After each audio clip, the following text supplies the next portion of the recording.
ಅತ್ತೆ,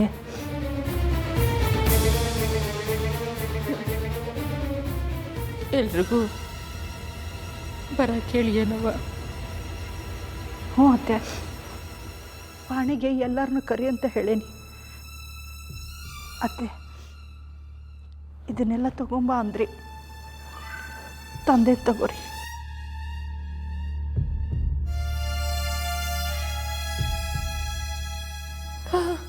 ಇದು ಈ ಮನೆಯಾಗ ನಾನು ಹೊರಡ್ಸೋ ಕೊನೆ ಶಾಸನ ಐತಿ ಮಕ್ಕಳ. ಈ ಮನೆಯಾಗ ಇಲ್ಲಿವರೆಗೂ ರಾಯಭಾರ ನಡೆಸಿದ್ದು ಭಾಳ ಆಯ್ತು. ಸಾಕು, ಇಲ್ಲಿಗೆ ಸಾಕು ಅನ್ನಿಸ್ತೈತಿ. ಇನ್ನು ಮುಂದಕ್ಕೆ ಈ ಉಸಾಬರಿ ಬೇಡ ಅನ್ನಿಸ್ತೈತಿ. ಈ ಮನೆಯಾಗ ಒಂದು ಬೆಳಕಿತ್ತು, ಚಿತ್ರಾನ್ನ ಬೆಳಕಿತ್ತು. ಈ ಮನೆಯಾಗ ಆ ಬೆಳಕ ಹೋದ್ಮೇಲೆ ನಾವಿಲ್ಲಿರ್ಬೇಕು ಅಂತ ಅನ್ನಿಸ್ತಾ ಇಲ್ಲ. ಈ ಮನೆ ನಿಮ್ದಾಯ್ತಿ, ಹುಷಾರಾಗಿ ನೋಡ್ಕೊಳ್ಳಿ. ಅರೆ, ಇದೇನಜ್ಜವ, ನೀವು ನಂಗೆ ಸಹ ಒಂದು ಮಾತು ಹೇಳಿಲ್ಲ, ಇದ್ದಕ್ಕಿದ್ದಂಗೆ ಹೊರಡ ಮಾತಾಡ್ಲಕತ್ತೀರಿ. ಹೌದವ್ವ, ನಾನು ಬಾಗಿ ಇಬ್ಬರು ಕುಂತು ಭಾಳ ವಿಚಾರ ಮಾಡಿ ಈ ನಿರ್ಧಾರಕ್ಕೆ ಬಂದೀವಿ. ನಾವಿಲ್ಲಿರೋದು ಬೇಡ ಅಂತ ತೀರ್ಮಾನ ಮಾಡೀವಿ. ನಾವು ಗವಾಯಿಗಳ ಆಶ್ರಮ ಸೇರ್ಕತ್ತೀವಿ. ಅಲ್ಲೇ ಏನಾದರೂ ಸೇವಾ ಮಾಡಿಕೊಂಡು ಜೀವನ ಕಳೆಬೇಕು ಅಂತಿದ್ದೀವಿ.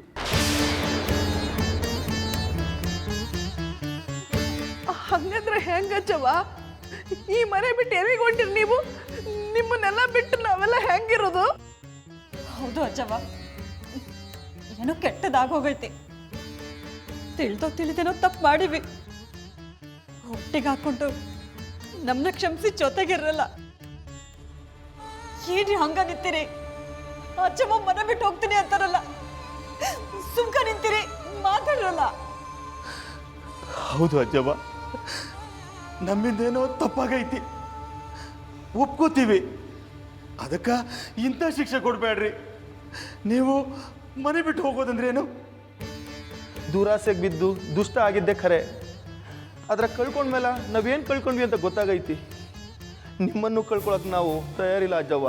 ದಯವಿಟ್ಟು ದೊಡ್ಡ ಮನ್ಸು ಮಾಡಿ ನೀವು ನಮ್ಮ ಕೂಡ ಇರಬೇಕು. ನನ್ನ ಮಗಳು ಹುಟ್ಟಿದಾಗ್ಲ ಸಾಯ್ತಾಳ ಅಂತ ಆಕೆ ಹಣೆಯಾಗಿ ಬರ್ದಿತ್ತು. ಈಸ್ ದಿನ ಆಕೆ ನಮ್ಮ ಜೊತೆಗಿದ್ದಿದ್ದು ದೊಡ್ಡದಾಗತ್ತೆ. ಆಕೆ ಇರೋ ಮಠ ಎಲ್ಲರೂ ಕೂಡ ನಕ್ಕೊಂತ ಇದ್ಲು. ಆದ್ರೆ ಹೋಗುವಾಗ ಆಕೆ ಎದೆ ಭಾರ ಆಗಿತ್ತು. ಗೊತ್ತಾತು ಚಿಕ್ಕವ್ವ, ನಾವು ನಮ್ಮ ಸಣ್ಣ ಬುದ್ಧಿಯಿಂದ ಮಾತಾಡಿ ಆಕೆ ಎದೆ ಒಡೆದು ಹೋಗೋ ಹಂಗ ತಪ್ಪು ಮಾಡಿದ್ವಿ. ನಮ್ಮನ್ನ ಆ ದ್ಯಾವ್ರು ಕ್ಷಮಿಸಲ್ಲ, ತಿಳಿದೈತಿ. ಆದ್ರ ನೀವಾದ್ರೂ ಕ್ಷಮಿಸಿ. ಕ್ಷಮಿಸ್ಯಾಳ. ಅದಕ್ಕೆ ನಾವು ನಿಮ್ಮಿಂದ ದೂರ ಹೋಗ್ಬೇಕು ಅಂತ ತೀರ್ಮಾನ ಮಾಡ್ಯಾಳ. ನೋಡ್ರಪ್ಪ, ಇದ್ರಾಗ ಆಸ್ತಿಗೆ ಸಂಬಂಧಪಟ್ಟ ಎಲ್ಲ ಪತ್ರಗಳು ಇದಾವ. ಈ ಮನೆ ನಿಮ್ಗ ಸೇರ್ತೈತಿ. ಇದ್ರಾಗ ನಿಮ್ಮಿಬ್ಬರ ಹೆಸರಿಗೂ 10 ಎಕರೆ ಹೊಲ ಬರ್ದೈತಿ. ಮಕ್ಕಳ ಹೆಸರಾಗ 10 ಲಕ್ಷ ಬರ್ತೈತಿ. ಇನ್ನು ಉಳಿದಿದ್ದೆಲ್ಲ ಹುಬ್ಬಳ್ಳಿನಾಗಿರೋ ಗವಾಯಿಗಳ ಅನಾಥಾಶ್ರಮಕ್ಕೆ ಸೇರ್ತೈತಿ. ರೊಕ್ಕ ಇದುವರೆಗ ನಿಮ್ಮನ್ನ ಕೆಟ್ಟೋರನ್ನಾಗಿ ಮಾಡಿತ್ತು. ಈ ರೊಕ್ಕನ ಹಂಗ ಮನುಷ್ಯನ ಕೆಟ್ಟೋರನ್ನಾಗಿ ಮಾಡಿಬಿಡುತ್ತ. ಇನ್ನು ಮುಂದೆ ನಿಮ್ಮ ವಿಚಾರದಾಗ ಹಂಗಾಗಬಾರ್ದು. ದುಡ್ಡು ತಿನ್ರಪ್ಪ, ದುಡ್ಡು ತಿನ್ರಿ.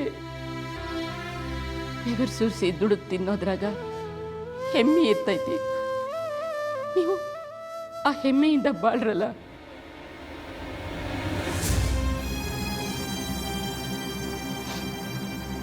ಭಾಗಿ ಹೋಗೋಣ.